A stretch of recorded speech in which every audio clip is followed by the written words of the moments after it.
గడిచిన 5 సంవత్సరాల్లో వైసీపీ ప్రభుత్వం తమ పార్టీ కోసం, తమ పార్టీ నాయకుల కోసం వ్యవస్థలని, ముఖ్యంగా కొన్ని పోలీసు వ్యవస్థ లాంటివి, వాలంటీర్ వ్యవస్థని ఏ విధంగా తమ రాజకీయ లబ్ధి కోసం ఉపయోగించుకున్నాయో మనందరికీ తెలుసు. వ్యవస్థీకృతమైనటువంటి అవినీతి విధానాన్ని అన్ని వ్యవస్థల్లోనూ కూడా చొప్పించి మరి ఏ విధంగా దాచుకున్నారో తెలుసు. హైకోర్టు కొన్ని వందల సార్లు మొట్టుకాయలు వేయడం కూడా మనం చూసాం. ఇప్పుడు ఎన్నికల నోటిఫికేషన్ వచ్చిన తర్వాత కూడా స్పష్టమైన ఆదేశాలు ఉన్నప్పటికీ వాలంటీర్లని రాజకీయ ప్రచారానికి ఉపయోగించకూడదు అని అన్నప్పటికీ కూడా విచ్చలవిడిగా ఇటు వాలంటీర్లు, ఇటు వైసీపీ పార్టీ నాయకులు కూడా వారిని తమ ప్రచారంలో భాగం చేసుకోవడము, దానిపైన ప్రభుత్వం చర్యలు తీసుకున్న, ఎలక్షన్ కమిషన్ వారు చర్యలు తీసుకున్నటువంటి అధికారులు మనం చూస్తూనే ఉన్నాం. పోలీసులు కూడా ఏమాత్రము ఎలక్షన్ కోడ్ని పట్టించుకోకుండా చాలా నిర్లక్ష్యంగా వ్యవహరిస్తున్నటువంటి విషయాలు దాదాపు ప్రతిరోజు మనం పత్రికల్లో, మీడియాలో చూస్తున్నాం. మొదటి నుంచి కూడా 2019 ఎప్పుడైతే జగన్మోహన్ రెడ్డి గారు వైసీపీ పార్టీ ప్రభుత్వాన్ని ఏర్పాటు చేసిందో ఆ రోజు నుంచి కూడా ఈ రాష్ట్రంలో అవినీతి పెరిగిపోయింది, అరాచకం పెరిగిపోయింది. మరీ ముఖ్యంగా భారతీయ జనతా పార్టీ మేము పదే ఎన్నోసార్లు చెప్తూ వచ్చాము, ఈ రాష్ట్రంలో డ్రగ్స్ పెరిగిపోయాయి, డ్రగ్స్ కల్చర్ పెరిగిపోయింది. విచ్చలవిడితనంతో, పోలీసుల నిర్లక్ష్యంతో, ప్రభుత్వ అధికారుల ఇక్కడ రాష్ట్రాన్ని కూడా నార్కోటిక్స్ శాఖ ఉంటుంది, వారు కూడా అసలు ఏం పట్టించుకోవట్లేదు. ఈరోజు పొద్దున కూడా ఒకటి చూసాము, 250 కేజీల గాంజాని పట్టుకున్నారు అల్లూరి సీతారామరాజు జిల్లాలో. నిన్న రాష్ట్రాన్నే కాదు యావత్ భారతదేశాన్ని ఒక కుదిపేసినటువంటి సంఘటన చూసాం. విశాఖపట్నంలో 25,000 కేజీల డ్రైడ్ ఈస్ట్ కంటైనర్ శాంటోస్ అనే పోర్టు నుంచి, బ్రెజిల్ దేశం నుంచి విశాఖపట్నం పోర్టుకి రావడం జరిగింది. ఆ వార్త చూడడంతో ఒకసారి నిజంగా అందరూ ఉలిక్కి పడ్డారు. ఇంత పెద్ద ఎత్తున 25,000 కేజీల డ్రైడ్ ఈస్ట్ పేరు, దాంట్లో ఇంత పెద్ద ఎత్తున డ్రగ్స్ ఉండడం అనేది ఆ టెస్టులో పాజిటివ్గా తేలింది అనేది సిబిఐ అధికారుల ద్వారా తెలుస్తోంది. ఇక్కడ చాలా బాధాకరమైన విషయం ఏంటంటే రాష్ట్ర శాఖ ఏదైతే ఉందో, పోలీసులు కానివ్వండి, నార్కోటిక్స్ శాఖ వాళ్ళు కళ్ళు మూసుకొని నిద్రపోతున్నారా లేదా నిద్ర నటిస్తున్నారా? ఢిల్లీలో ఉన్న సిబిఐ వారికి ఇంటర్పోల్ ద్వారా వచ్చినటువంటి మెసేజ్ని పట్టుకొని వాళ్ళు 19వ తారీఖు ఫ్లైట్ ఎక్కి అధికారులు కిట్ తీసుకొని ఇక్కడికి వచ్చి ఇక్కడ ఉన్నటువంటి కంటైనర్ని తెరిచి టెస్ట్ చేస్తే దాంట్లో టెస్ట్ పాజిటివ్గా రావడం జరిగింది. అక్కడి నుంచి అదే కనుక ఆ వార్త కొద్దిగా ఆలస్యమైనా లేదా అంత పెద్ద ఎత్తున ఆ డ్రగ్స్ ఈ రాష్ట్రంలోకి ప్రవేశించి ఉంటే ఇప్పటికే దాదాపుగా పాఠశాల స్థాయి నుంచి కళాశాల వరకు కూడా, స్కూల్స్, కాలేజెస్ ఎక్కడ చూసినా విద్యార్థులకి, అలాగే అలవాటు ఉన్నటువంటి వారందరికీ కూడా, సామాన్యులకు కూడా గంజాయి దాదాపుగా చాలా ఎక్కువ దొరుకుతున్నాయి. డ్రగ్స్ కానీ ఇంకా లిక్కర్ గురించి చెప్పాల్సిన అవసరమే లేదు. రాష్ట్రంలో మధ్య మేరులై పారుతూ ఉంది. అదే కనుక ఈ సంఘటన ఇదే బయటకు వచ్చుంటే అసలే నిర్లక్ష్యం వహిస్తున్నటువంటి రాష్ట్ర ప్రభుత్వం, ఈ పోలీసు శాఖ, అలాగే నార్కోటిక్స్ స్టేట్ శాఖ ఏదైతే ఉంటుందో వారి నిర్లక్ష్యంతో స్కూల్ పిల్లలకి, కాలేజ్ పిల్లలకి, సామాన్య ప్రజలకి అందేవి కదా. అంటే ఇదేనా రాష్ట్రానికి ఉండాల్సినటువంటి బాధ్యత? అందువల్లే కదా ఈ రోజున చాలా స్పష్టంగా నివేదికలు ఎన్నో ఎన్సీఆర్బీ క్రైమ్ రిపోర్ట్లు కూడా చెప్తూ ఉన్నాయి. చాలా మటుకు ఎన్నో మంత్రిత్వ శాఖలు చెప్తున్నాయి. సామాజిక సంఘాలు ఏవైతే ఉన్నాయో అవన్నీ కూడా, స్వచ్ఛంద సేవా సంస్థలు కూడా మొత్తుకుంటున్నాయి. రాష్ట్రంలో ఏరులై పారుతున్నటువంటి మద్యము, విచ్చలవిడిగా వస్తున్నటువంటి రాష్ట్రానికి వస్తున్నటువంటి డ్రగ్స్ వల్లనే ఆడవారి పైన అఘాయిత్యాలు, అత్యాచారాలు, కిడ్నాపులు, మిస్సింగ్లు పెరిగిపోయాయి అని చెప్పని ఆ రిపోర్టు చెప్పడమే కాదు, భారతీయ జనతా పార్టీ కూడా ఎన్నో సందర్భాల్లో కేంద్రానికి లేఖలు రాయడము, ఇలాంటివన్నీ చేస్తున్నా కూడా చీమ కూడా కుట్టనంత నిర్లక్ష్యంగా, మరి ఏమాత్రం సిగ్గు లేకుండా ఇప్పుడు ఇంకా దొంగలు బయటపడిన తర్వాత కూడా దొంగ అన్నట్టుగా వైసీపీ నాయకులు ప్రవర్తిస్తున్నటువంటి తీరు ఏదైతే ఉందో అది చాలా ఖండించదగినది. తామే అక్కడ మనం విశాఖపట్నంలో చూస్తే కనుక నిన్న నుంచి వస్తున్న వార్తల ప్రకారము ఆ కూనం వీరభద్రరావు అనే వ్యక్తికి సంబంధించిన సంధ్య ఆక్వా ప్రైవేట్ లిమిటెడ్ ఆ పేరుతో కన్సైన్మెంట్ వచ్చింది. ఆ కంటైనర్ వచ్చి దాంట్లో 1000 బ్యాగులు ఉన్నాయి, ఒక్కొక్క దాంట్లో 25 కేజీలు ఉన్నాయి. వాటన్నిటిలో ఆ డ్రైడ్ ఈస్ట్ ఏదైతే ఉందో దాంట్లో డ్రగ్స్ ఉన్నాయని సిబిఐ ఒక ఎఫ్ఐఆర్ కూడా పెట్టింది, లెటర్ని కూడా రిలీజ్ చేసింది వాళ్ళ రిపోర్ట్ని.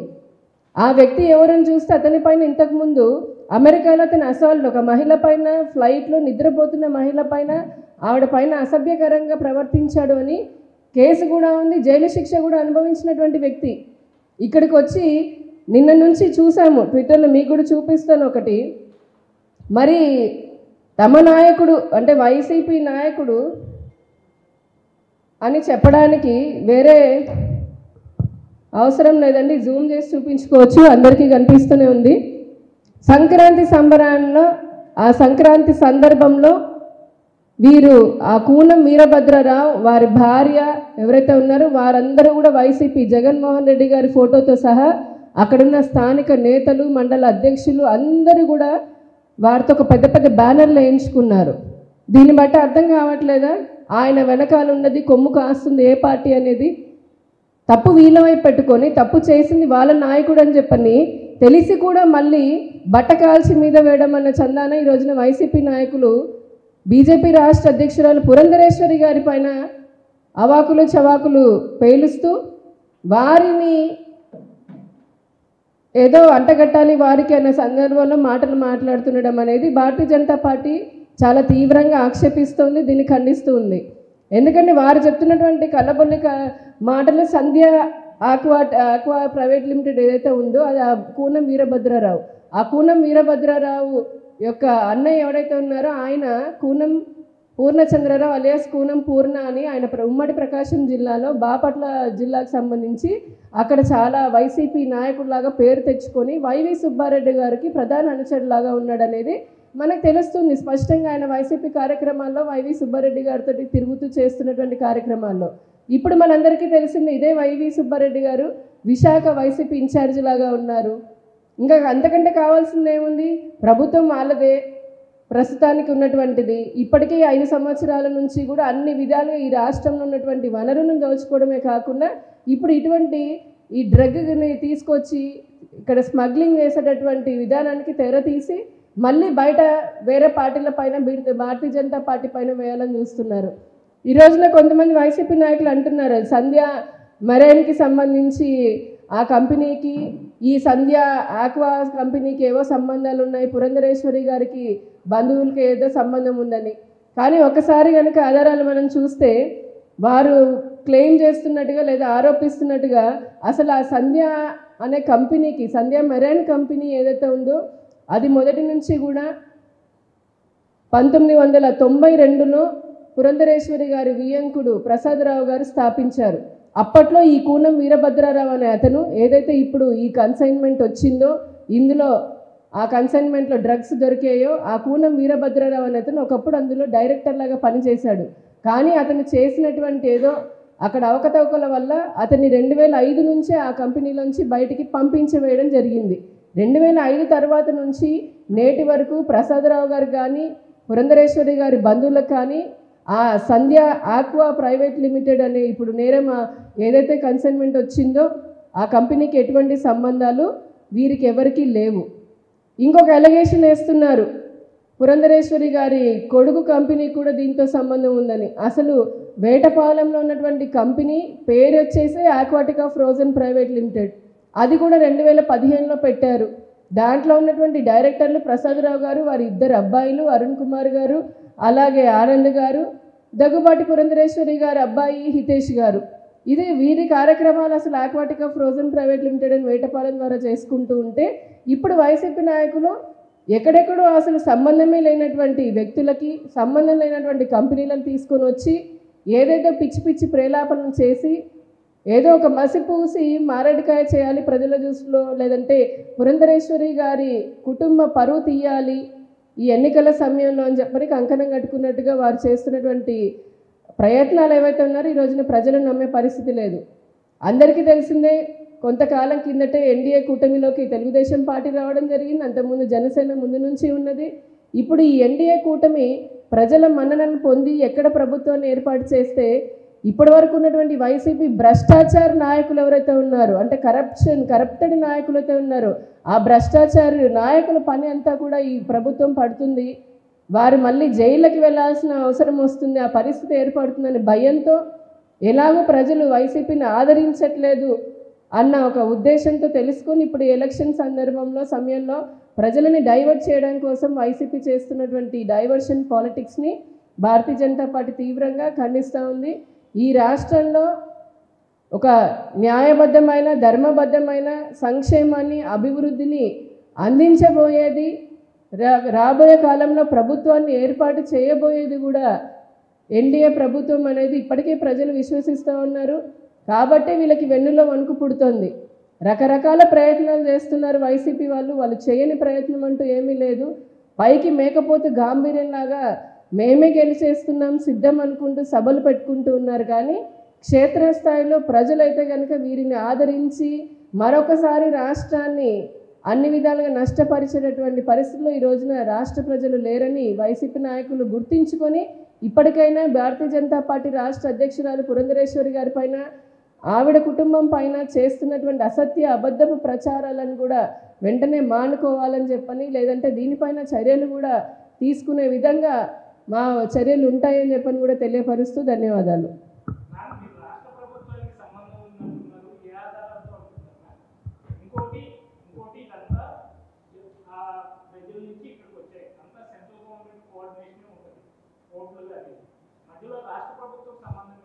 నేను రాష్ట్ర ప్రభుత్వానికి సంబంధం ఉన్నాను, రాష్ట్ర ప్రభుత్వం నిర్లక్ష్యం అంటున్నాను. ఎందుకంటే ఈరోజు మార్నింగ్ కూడా అల్లూరు సీతారామరాజు డిస్టిక్లో కూడా ఇంతకుముందు 255 కేజీల గంజాయిని పట్టుకోవడం జరిగింది. గడిచిన 5 సంవత్సరాలు మీరు చూస్తే మీరే రాశారు, 100 సార్లు మీడియానే రాసింది ఏ విధంగా గంజాయి ఈ రాష్ట్రంలో బాగా ఎక్కువగా వస్తుంది, దానివల్ల ఏ విధంగా ప్రజలు ఇబ్బంది పడుతున్నారు అనేది.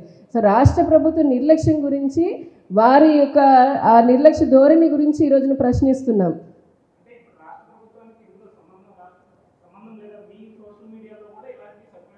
రాష్ట్ర ప్రభుత్వానికి సంబంధం ఉందో లేదో అనేది సిబిఐ నిర్ధారిస్తుంది. సిబిఐ ఆల్రెడీ దీనిపైన కేసుని రిజిస్టర్ చేసింది, వాళ్ళు దర్యాప్తు చేస్తారు. మేము ఇక్కడ ప్రశ్నిస్తోంది, ఇంతకుముందు కూడా జరిగిన ఎన్నో 10 సంఖ్యలో ఇలాంటి సంఘటనలు జరిగాయి. ఇప్పుడు కూడా ఇంత పెద్ద ఎత్తున విశాఖ పోర్టుకి రావడం జరుగుతుంది. అంటే ఆంధ్రప్రదేశ్ డ్రగ్స్కి, మాఫియాకి, డ్రగ్ మాఫియాకి, మద్యానికి కేర్ ఆఫ్ అడ్రస్ లాగా మారింది. దీనివల్ల ఎప్పటి నుంచో జరుగుతుంది, గడిచిన 5 సంవత్సరాల్లో మరింత ఎక్కువగా జరుగుతుంది. అది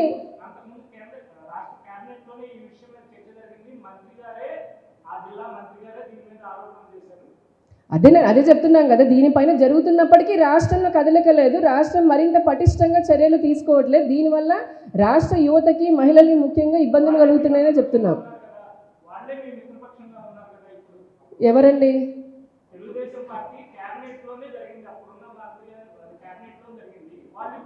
ఒకటి తప్పు ఎక్కడ జరిగినా, ఎలా జరిగినా ప్రజల వైపు ఉండి నిలబడి మాట్లాడేది భారతీయ జనతా పార్టీ. ఇప్పుడు కూడా మేము అదే చెప్తున్నాను కదండి, ఎవరు ఏదనేది ఇప్పుడు సిబిఐ సంస్థ అనేది నిర్ధారిస్తుంది, నిర్ధారించిన తర్వాత దీనిపైనకు వస్తుంది. ఇప్పటి వరకు జరుగుతున్నటువంటి నిర్లక్ష్యం పైన మేము మాట్లాడుతున్నాము.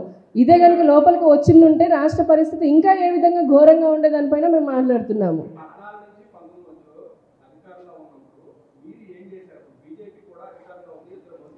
మీరు చూస్తే సెంట్రల్ లెవెల్లో కూడా రెండోది గుజరాత్ రాష్ట్రం అనేది ఎప్పటి నుంచో 2 దశాబ్దాలుగా బీజేపీ అధికారంలో ఉంది. అక్కడ కూడా తీర ప్రాంతంలో గత ఏడాది భారీ స్థాయిలో డ్రగ్స్ పట్టుకున్నారు. అంటే గుజరాత్ ప్రభుత్వానికి అక్కడ గుజరాత్ రాష్ట్రాన్ని డ్రగ్స్ కేంద్రంగా చేయడానికి సిద్ధంగా ఉన్నట్టుగా మీరు భావిస్తున్నారా? గుజరాత్ రాష్ట్రాల్లో డ్రగ్స్ పట్టుకోవడం, దాన్ని మేము చేయడం అనేది పక్కన పెడితే, ఎన్డీఏ భారతీయ జనతా పార్టీ గడిచిన 10 సంవత్సరాల్లో మీరు చూస్తే కనుక డ్రగ్స్కి సంబంధించిన చట్టాన్ని కఠినతరం చేయడమే కాకుండా దానికి ఎన్నో రకాలుగా సవరణలు కూడా చేస్తూ వస్తున్నారు. భారతీయ జనతా పార్టీ, మరీ ముఖ్యంగా నరేంద్ర మోదీ గారు ఈ విషయంలో అయితే కనుక చాలా కఠినమైనటువంటి నిర్ణయాలు తీసుకున్నారు. ఒక స్పష్టమైన సందేశాన్ని కూడా అందించారు.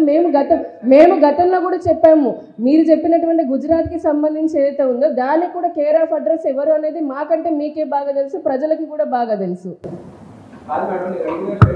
గుజరాత్లో పట్టుకున్నారు కాబట్టి గుజరాత్ రాష్ట్రాన్ని డ్రగ్స్ కేంద్రంగా చేయడానికి బీజేపీ సంసిద్ధంగా ఉందా? ఎందుకంటే మీరు ఇప్పుడు చెప్తున్నారు ఏంటంటే ఇక్కడ పట్టుకున్నారు కాబట్టి రాష్ట్రాన్ని డ్రగ్స్ మాఫియాగా చేశారు, డ్రగ్స్ కేంద్రంగా చేశారు. వారికి చెప్పిన సమాధానమే మళ్ళీ మీకు చెప్తున్నాము. రాష్ట్ర ప్రభుత్వం నిర్లక్ష్యమని అక్కడ గుజరాత్ రాష్ట్రంలో ఎన్నో విధాలుగా అభివృద్ధి చెందిన తర్వాత కూడా అక్కడ 1-2 ఇలాంటి సంఘటనలు జరిగినప్పుడు అక్కడ ఉన్నటువంటి రాష్ట్ర ప్రభుత్వం పెద్ద ఎత్తున చర్యలు తీసుకుంది. కేంద్రం కూడా దీనిపైన ఎలాగైనా సరే ఈ డ్రగ్ కల్చర్ని రూపుమాపాలని ఎవరిని స్పేర్ చేసే ఉద్దేశం లేదని పలు సందర్భాల్లో కూడా వాళ్ళు చెప్పడం జరిగింది. ధన్యవాదాలు. కేంద్ర ప్రభుత్వ ఆధ్వర్యంలో మధ్యలో కోర్టు దాకా ఇప్పుడు దాకా వచ్చింది, ఇంకా కోర్టు నుంచి బయటకు కూడా రాలా. ఇందులో రాష్ట్ర ప్రభుత్వం నిర్లక్ష్యం ఏముందా? గతంలో మరి రాష్ట్రంలోకి డ్రగ్స్ వచ్చి ఇప్పుడు మీరు ఏ కాలేజ్ దాదాపుగా ప్రముఖంగా ఉన్నటువంటి ఏ కాలేజ్ బయటకైనా స్కూల్ బయటకైనా అంటే మీరు చెప్తున్నారా మీడియా వాళ్ళు రాష్ట్రంలో ఎక్కడ ప్రజలకి డ్రగ్స్ అందడం లేదు, కాలేజ్ పిల్లలకి స్కూల్ పిల్లలకి డ్రగ్స్ మీరే వెళ్ళి మీరే కెమెరాలు పెట్టి చూడండి. మేము కూడా మీరు పేపర్లో రాసి మీడియాలో చూపించే వాటి గురించి కోట్ చేస్తున్నాము. మీరే ఒక పక్క ప్రజలు ఇలా జరుగుతుంది, ప్రజలు యువత బాధపడిపోతున్నారని రాస్తున్నారు, ఇంకో పక్క ఎక్కడ జరుగుతుంది అంటున్నారు. మీకు కూడా ఒక బాధ్యత ఉంది కాబట్టి ఇప్పుడు మీరు కూడా వెళ్ళండి. మేము కూడా బాధ్యత తీసుకుని ప్రజల పక్షాన్ని నిలబడాలని మేము బాధ్యతతో మాట్లాడుతున్నామండి. రాజకీయ జరుగుతున్నాయి కదా మరి, లేదంటే ఎక్కడి నుంచి వస్తుంది? రాష్ట్ర ప్రభుత్వం నిర్లక్ష్యంగా కనుక వారు ఉండకపోతే కఠినంగా చట్టం కనుక నిజంగా పోలీసులు పాటించి ఉంటే కఠినంగా వ్యవహరించి ఉంటే రాష్ట్రంలోకి ఏమి రాదు కదా. Thank you so much.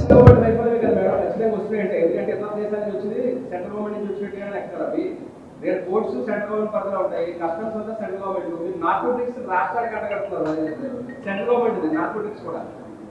అంటే రాష్ట్రంలో శాఖ లేదంటారా? ఇప్పుడు సెంట్రల్ గవర్నమెంట్ పరిధిలో ఉంది కాబట్టి సిబిఐ